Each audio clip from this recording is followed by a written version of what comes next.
Hi అండి. నమస్తే. నేను మీ శిరీష. వెల్కమ్ టు అలీనాట్ రుచులు. ఈరోజు మన ఛానల్‌లో బిర్యానీ అండి. సండే కదా ఈరోజు. సో, సండే స్పెషల్‌గా మీకైతే రెగ్యులర్ బిర్యానీ కాకుండా కొంచెం వెరైటీగా చేశాను. క్యాప్సికమ్‌తో చేశాను. క్యాప్సికమ్‌తో 3 కలర్స్‌తో చేశానండి. చాలా వచ్చింది. సో, అదెలా చేయాలో చూసేద్దామా?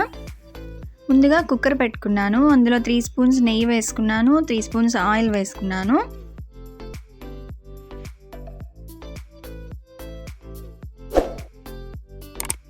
బిర్యానీ ఆకు, 2 లవంగా, చెక్క, 2 యాలకులు,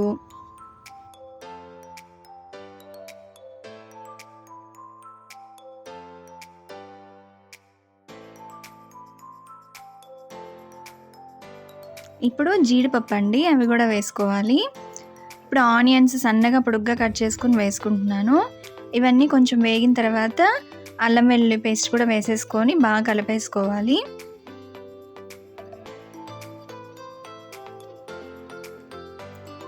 ఇప్పుడు ఒక 3 పచ్చిమిర్చి సన్నగా పొడుగ్గా కట్ చేసుకొని వేసుకుంటున్నాను.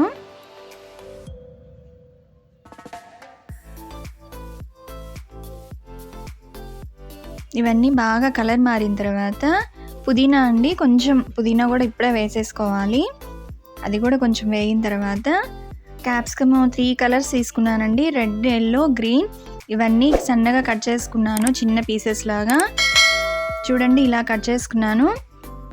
ఒక 2 ఆలు కూడా తీసుకున్నాను. టేస్ట్ కోసం బాగుంటుందండి ఆలు కూడా వేసుకుంటే. చాలా కలర్ఫుల్గా ఉంటుందండి. రెడ్, గ్రీన్, ఎల్లో కలర్ అన్నీ బాగా కనిపిస్తుంటాయి. చాలా బాగుంటుంది బిర్యానీ అయితే. అన్నీ కలిపేసుకున్నాను. ఇప్పుడు ముక్కలు సరిపడా సాల్ట్ వేసుకొని ఒక 5 మినిట్స్ వేగనివ్వాలి. 1.5 స్పూన్ ధనియాల పొడి, 1.5 స్పూన్ గరం మసాలా. కారం అయితే టేస్ట్కి సరిపడా వేసుకోండి. నేను కొంచెమే వేసుకున్నాను. ఇవన్నీ కలిపేసుకోవాలి, బాగా వేగాలి. ఒక 2 మినిట్స్ వేగాలి. ఇప్పుడు నేనైతే 1.5 గ్లాస్ రైస్ తీసుకున్నానండి. 3 గ్లాసెస్ వాటర్ పోసుకుంటున్నాను. సాల్ట్ కూడా వేసేసుకోవాలి. నేను ఒక 1/2 అవర్ ముందే బియ్యం నానబెట్టేశాను.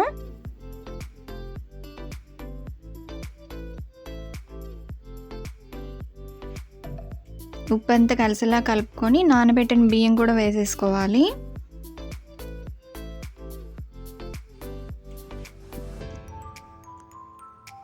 ఒకసారి బాగా కలిపేసుకొని మూత పెట్టేసి ఒక 3 విజిల్ రానివ్వాలి.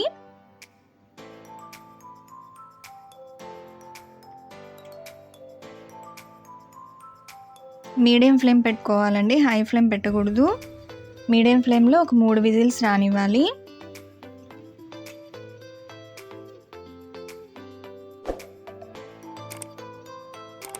చూడండి, 3 విజిల్స్ తర్వాత కుక్కర్ ఓపెన్ చేస్తున్నాను. చూడండి, చాలా బాగా వచ్చింది. ఒకసారి అడుగునంతా కలుపుకుందామండి. చాలా బాగుంటుందండి, కలర్ఫుల్గా ఉంటుంది. ఎక్కువ మనం ఫ్రైడ్ రైస్ చేసుకుంటూ ఉంటాం కదా నూడిల్స్లో అలాగా. సో ఇది కూడా చాలా బాగుందండి. చాలా ఎమ్మీ క్యాప్సికమ్ బిర్యానీ అయితే రెడీ అయిపోయిందండి.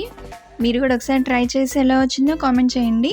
వీడియో నచ్చితే లైక్ చేయండి, షేర్ చేయండి, సబ్స్క్రైబ్ మాత్రం మర్చిపోవద్దండి. Thank you for watching.